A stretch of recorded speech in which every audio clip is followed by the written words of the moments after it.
Hey neighbor, come on in and sit with us a spell. Pull you up a chair next to the fire, pull you up a little blanket and sit with us. We're going to talk about some gardening today.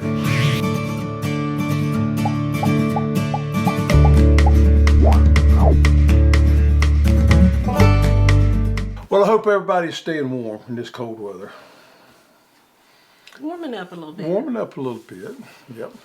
Had some pretty cold, but you know what? I think everybody, for the most part, fared pretty well during the cold snap. We did extremely well here. Of course, we only got down to 19, 20 degrees. We covered a little stuff up, but we didn't lose anything. You got some burn on some stuff. I got some burn on some celery, but everything else is, well, my English peas bit the dust. Yeah. They were about through. They was about had it anyway. A lot of our people on Row by Row post their pictures, done extremely well because they covered up, they prepared, and seems like everything is picking back up just a little bit. Now, are we going to have some more cold weather? We don't know. Last year we had a bad cold spell in 1st of January. This year it happened just a little bit later than that. We'll see. Maybe we don't have too much. I don't mind cold. I just don't want those damaging cold to come in. But cabbage, any of those things like that, broccoli, cauliflower, really don't have to worry a lot until we get down to teens or single digits. You know, I had some cauliflower and broccoli, and I decided not to harvest it, but I put the row cover over it, and you know, they didn't freeze. Oh, no, they'll be fine. In fact, I thought you had to harvest it. You didn't want the heads. Well, we freeze. was borderline on that. If it got down a little bit colder, it could have done some damage to those heads. But at 19, 20 degrees, we was really okay. I didn't cover a lot of stuff on purpose just to see how it would do. Some of my beets got burnt back a little bit, but they didn't damage the actual beet part. Onions fared very well. Strawberries well. Kale, I left a good bit of kale uncovered. Ain't any damage there. So. Oh, I should have brought my kale chips. Yeah. I did some freeze-dried kale. Made some kale chips. Yeah, they was pretty good. They need seasoning up just a little bit more. They was pretty good. It'd be wonderful to have those used in a soup or something other anytime you want it.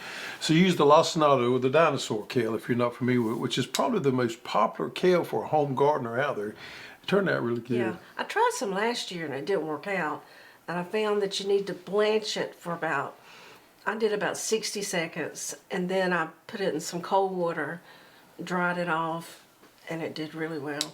Yep, so we got some exciting new products we're going to talk about today, and we're going to go over pretty much in detail. But before we do, a lot of people ask about my knife. I'm always using a knife. Or your hat. Or my hat. But let's talk about knives just a minute. You think we should do a blade of the week? Now, we don't sell knives, but I promise you, I could show you a different knife every week for the rest of my life, and I wouldn't run out. I have a lot of knives. I have this knife thing going on that it's an addiction that I've had some counseling with myself about. And I'm doing a lot better, but I used to buy a lot of knives. But this particular one right here, let me go over this one with everybody if I may. This one, folks, is the one I'm carrying at the moment. Now, my everyday carry on knives changes quite a bit with the mood I'm in.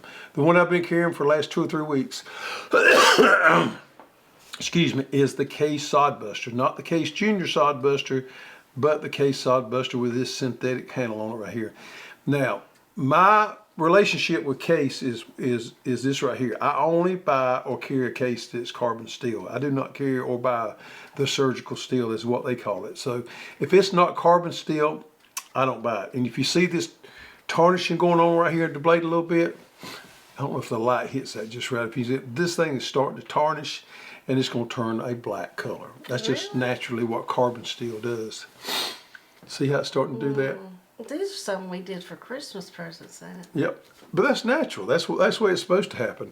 This is 1095 steel, which is one of my favorite steels of knives. And if you was to look real close, I don't think y'all can see it, but real close right there, it says CS, that's carbon steel. It's marked carbon steel. If you buy a case, it's marked SS, it's surgical steel. That's not something that I'm fond of. So anyway, that's the blade of the week right here is my Sodbuster, my full-size Sodbuster in carbon steel. You know, we could do a flashlight of the week. Yeah, flashlight, and knife of the week. Now, I'm not a huge gun person. Some people are, but I'm We could also do a hat of the week. I got plenty of guns, don't get me wrong, but I'm not one of those kind of people that collect guns. I cleaned up your closet. And I bet I counted 30 hats. Really? Yeah, I got kind of a hat thing going on there. When we were in Savannah last week, you I almost bought a hat, yeah. Another Filson. Now, these 3 things that I'll spend money, well, 4 things that I'll spend money on. I won't spend much money on pants. I won't spend much money on a shirt. I'll spend money on a hat. I will spend money on a pair of boots. I'll spend money on a flashlight, and I'll spend money on a pocket knife. He will not spend money on jewelry. I will not spend money on jewelry. I do not. Maybe we need to have a discussion about that. Yeah. Anyway, I think that's a waste of good money. I got a birthday coming up. We got a birthday coming up. Yep, and we're going to go on a little trip, and it's going to be a work trip. Yeah, we'll have a we'll call it your birthday trip, but it's a work trip down to Gulf Shores, Alabama. We're going to be down there the weekend of February 14th, 13th, 14th for a show down there for the Alabama Fruit and Vegetable Association. So if you're in that neck of the woods, it's a show for small farmers, but I think anybody can come, I think. So if you want to do that, it's in that lodge there. If you're familiar with Gulf Shores, Alabama, it's nice place. Great place to have an event. But we'll be there. February the 13th, 14th, I think it's that weekend. All right, so let's move in. Let's do a biscuit update. Oh, biscuit update. Mama Hoss is after the perfect biscuit. She's been I studying. don't like you saying perfect biscuit. Well, it's the truth. You're after the perfect biscuit. Now, you're never going to reach it, but you're after it. You've come real close. So this week, the biscuit of the week was an angel biscuit. So it had yeast in it. That thing rose up. It was real similar to those that you buy in the grocery store. That's frozen that you put in there, and the ones that you buy that's packed individually. It was flaky. But it was better. It was better. It was. I know why they call it an angel biscuit because it was just so fluffy and light. Yeah. Reminded you a little bit of those grain biscuits that you buy in the store. Yeah. But like I said, it was a lot better. So what she's done, she made a batch the other night, and we froze them. Yeah, we didn't cook all of them. So we're having them in these little packs so we can pull them out in the morning time, cook us 4 biscuits in the morning time. Flash freeze them, and then you fix me breakfast in the morning. The perfect biscuit. The perfect biscuit. The perfect biscuit. All right, folks. We've got a product that we have been working on for the last year. So I was in Orlando 1st of January last year, and I met with a guy down there from the UK, from England. Seed Development's his name of the company. I met with a guy down there, and we talked about some projects we wanted to do. And they manufacture several different products. One thing they make that really struck a chord with me was seed tape. Unbeknownst to me, there's a lot of people out there that do not know what seed tape is. And it's something that I have used years ago. The product's been around for a while, but I thought it was interesting because it serves a purpose and it solves a problem. So people out there that just going to plant in raised beds or not a lot. For us home gardeners, sometimes we don't plant a lot. Beets, radish, they don't need a lot of those, but we need to succession plant them. But what's an easy way to plant them so that you're successful? And seed tape fits that bill. Have you ever used any seed tape? I don't think I have. You have never used seed tape. See, I used seed tape probably 10 years ago, and I didn't even think about telling anybody. I've used it a few times. They even had it way back then. They did, but now, not sure they got some of the varieties that they had way back then. But anyhow, let's move into it. I'm going to try it. I'm going to try it in my raised beds. All right, so first of all, let's get into the way we package it. We made a decision to package these in small Mylar bags. We do not package these into paper packs. Now, the paper packs probably are a little prettier than what these Mylar bags are. But the reason we decided to do it these Mylar bags is because they will last a long time, and they have this Ziploc feature to it up here at the top so you can reseal them. So you can put these in the refrigerator, seal them back up, moisture can't get in or out, and they'll last for a long time. Where paper won't do that. Now we sell a lot of seed packs in paper because that's just the nature of the business. But this we decided to go with Mylar. So there's 15 feet in each each. one. Let's open it up. Yeah. All right, so on these Mylar bags here, it's got a little place there that you can cut it with a pair of scissors, or you can just reach down there and tear it. So you don't have to plant the whole. You don't roll have of to plant tape. the whole thing. You can put it back in here and plant what you want to. So what? You could plant some in a small container and put it back. Absolutely. Boy, they sealed them up good. That's got a Ziploc thing on. All right, let's pull up here. Now this right here, you're going to have to pronounce that. Kamasasi. I had this a while ago. Kamasasi. Kamasuni. I like that. Kamasuni mustard, which is an Asian type mustard. Let's get it out here. Yeah, all right. So it comes, folks, just like this right here. See this nice little roll here? All right, each one of these rolls right here is 7.5 feet. So there's a total of 15 feet in these packs here. But you can simply kind of, see how it's perforated there right there? So you can pull them apart. Let's do that. Pull them apart real easy. And now we have 2. All right, this seed tape here, it being each Oh, it's got it labeled what it is. What it is. Oh, that's cool. So each one of these is 7.5 feet long. Now, if you don't need 7.5 feet, simply take your scissors or your pocket knife, your case pocket knife, and cut what you want. And you lay it out there. Now, you may ask yourself, why is it important to use seed tape? Well, I'm going to give you an example right here. You see these radishes I got here, Mama Hoss? I thought you were going. Ain't they pretty? I pulled them out of my garden this morning. Why are these small? They were too thick. They were too thick.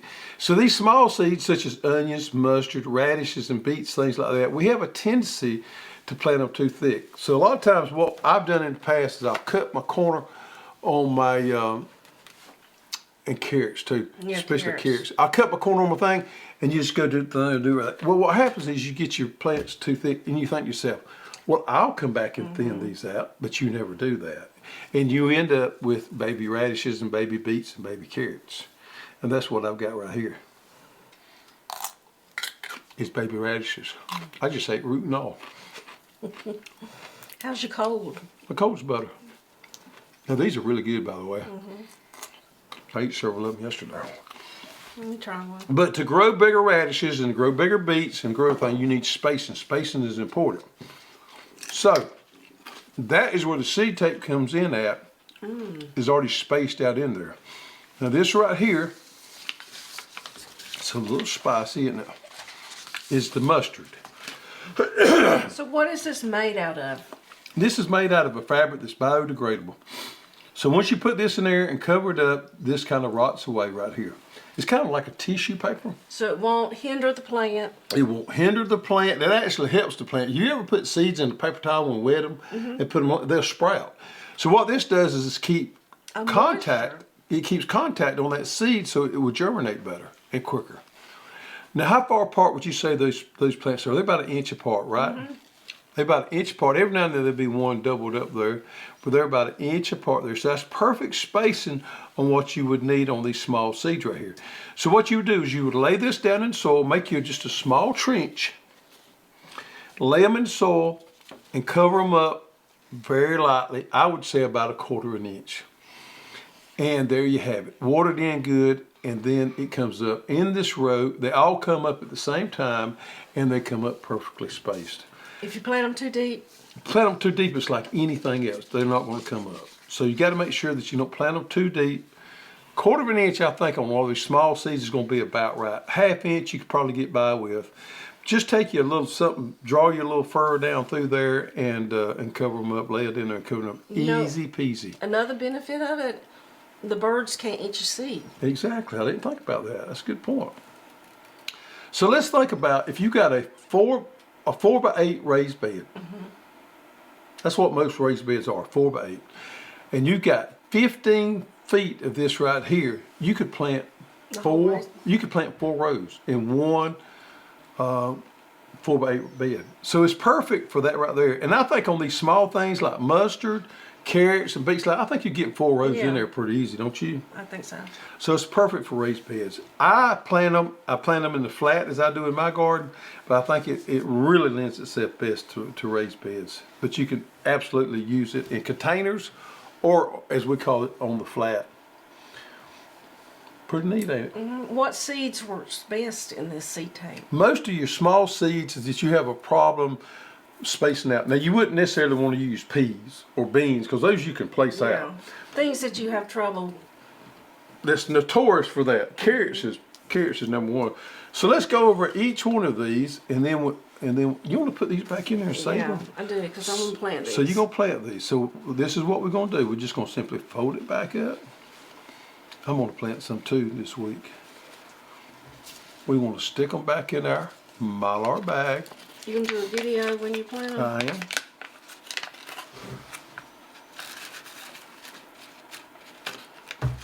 You didn't wrap yours as pretty as I did mine. Does it matter? Well, it may. Me trying to get it back in here. Here. I got it right there. So simply just zip it right back up, just like that right there, and they're good to go. So that right there is the mustard. You want to say that one more time? Kanamasumi. I like that. You got to say it quick in case you butcher it up. All right, folks. This right here is an Asian green right here. That's kind of like, it's a mustard, but it has a sweet and tangy flavor to it with just a hint of pungency to it.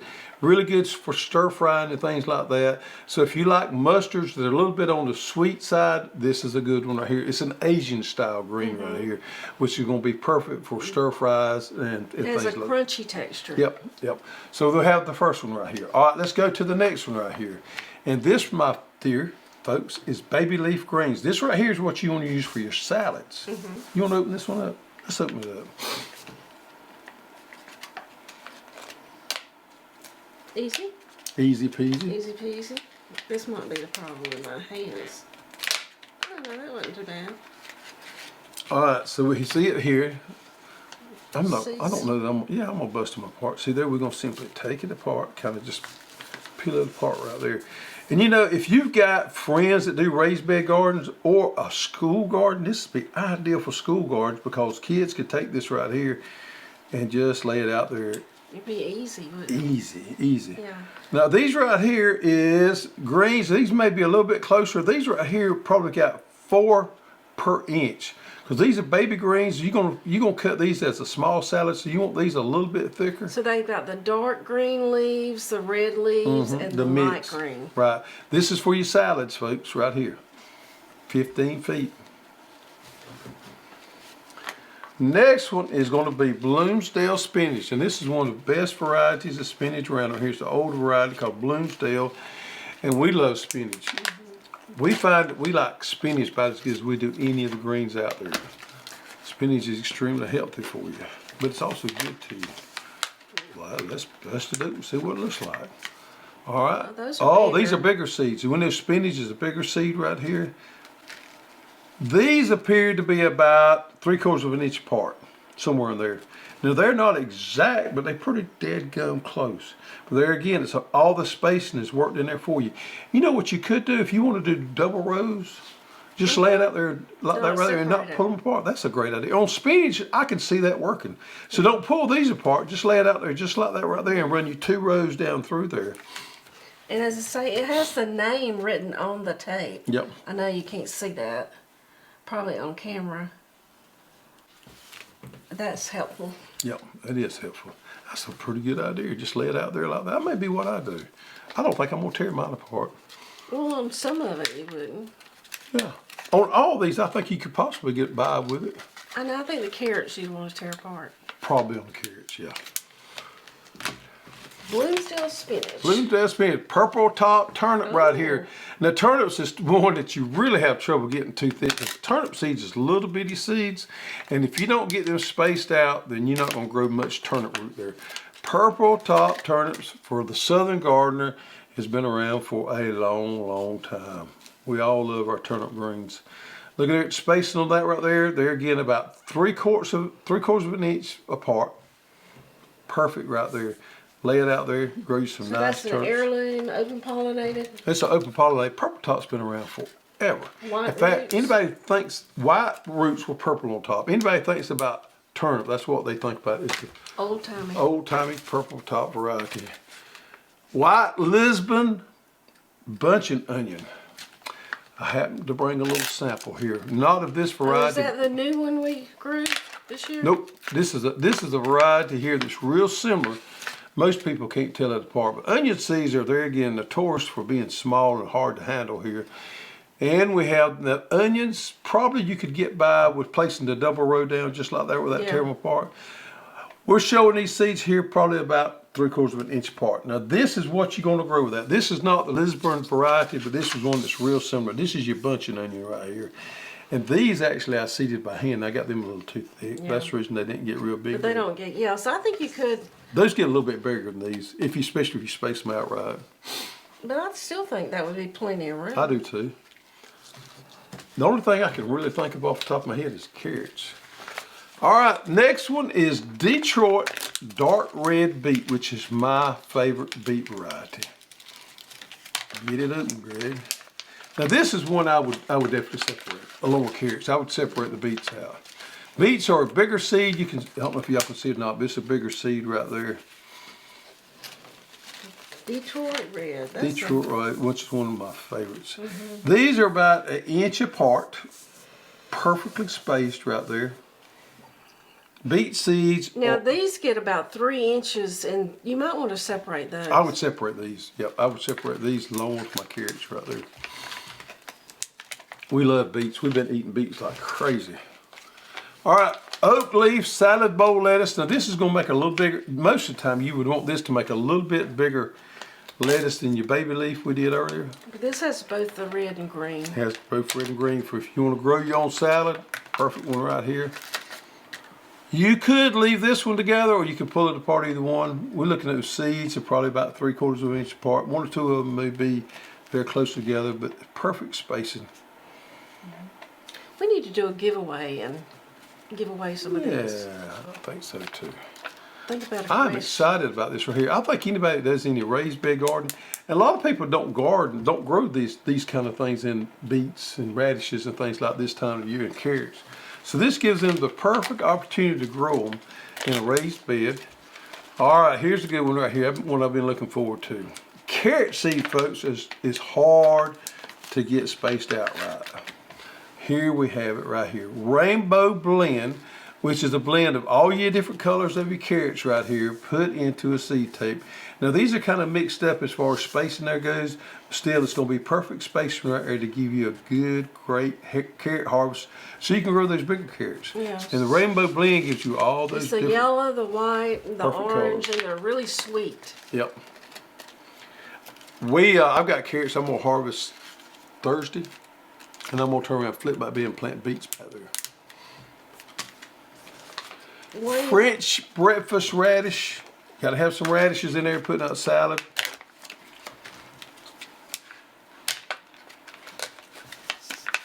Another 15 feet. These are a little bit closer together. Let's see how close they are. Now this is one I would pull these apart also. These look like they're probably about 3/4 of an inch apart, somewhere in there. Yeah, they grow about 3 inches. 25 days maturity, so you can grow these radishes quick. I need to flip some of my beds. And last but not least, folks, is kohlrabi. A lot of people's never grown kohlrabi before, but we love growing kohlrabi. Kohlrabi is a tough one for me because I do it both ways. I direct seed it and I grow it as transplants in the garden.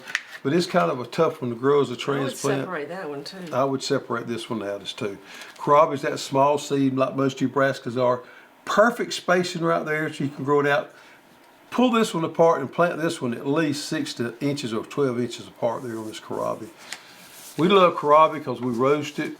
Ferment it several different ways. Sauerkraut out of it. Mm-hmm.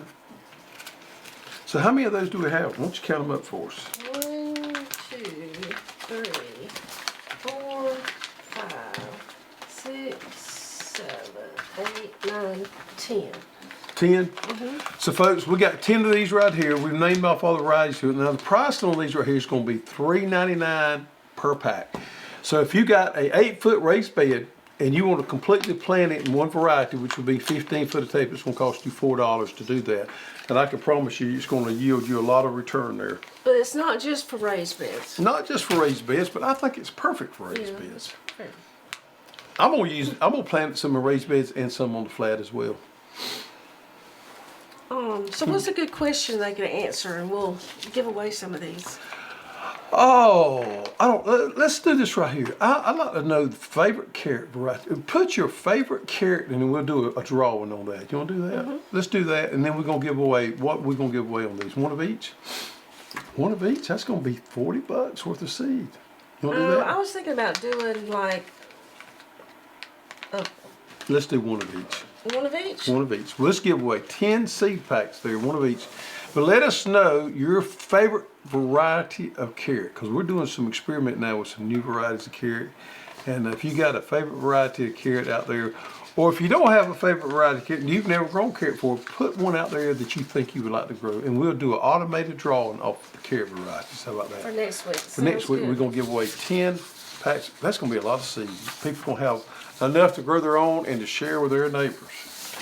Seed tape. We got a lot of new products, folks, coming. I just today secured some special roselle seed we've got coming in. So we got some exciting things coming in the next few weeks, and we'll be letting it out on the show. If you want us to do a Blade of the Week show with a pocket knife, let me know, and I'll be glad to do that. All right, so let's get into the garden spotlight. Garden spotlight. Here you go. All right, let's talk about broccoli here. And this is over in the great state of Alabama, Coleman, Alabama, right there. Angie Collins sent these pictures in right here. And this is some of her green magic broccoli. And it says she would share her photos of green magic broccoli and House Native tomatoes that I harvested right before the freeze last week. Wow. The tomatoes were brought in a unheated greenhouse because y'all did the episode on potatoes last week. I thought I would send a photo of my Purple Majesty potatoes I did in the freeze dryer as mashed potatoes. That's interesting. Well, look up there. Yeah. I hadn't thought about that. That would be cool to do. Yeah, those are the Purple Majesties right there. And she said they taste just like fresh, but look at the purple cow patties. Yep. Yeah, I just figure that one out. We enjoy your row each Thursday. Thanks for taking the time out of your day to make the videos. God bless. Let's look at her tomatoes right here. Look at that purple broccoli. Isn't that pretty? And the green magic there. It's got some good fried green tomatoes. Thank you, Angie, over from Coleman, Alabama. We love our folks in Coleman, Alabama. And she has tomatoes. Tomatoes in an unheated greenhouse. Yep. Strange. Yep. All right, old goat. And you can submit these photos under the Halls University tab. All right. Yep, on the old goat, folks. On the set somewhere, it's an old goat figurine. If you find that old goat figurine, put it in the comments below, and next week we'll have a drawing for the winner. Last week's winner for the old goat sighting is Roy Parson. Look at that, Roy. You the big winner this week. Roy Parsons, send us in your shipping information to custserve@hosstools.com. We're running low on socks, but we still got a few. We're going to have to order some more socks. And Roy, you'll be sporting around in your community a great pair of socks. You're going to be the envy of the neighborhood. So you have the get dirty socks on. I'm excited. I'm ready to go plant some seed tape. I am too. This weather's going to warm up this week, and I'm going to get some things done. Yeah. Yep. All right, folks. Thank you for joining us. Take care of yourself and take care of somebody else if you can. It's time for us all to get outside and get a little dirty.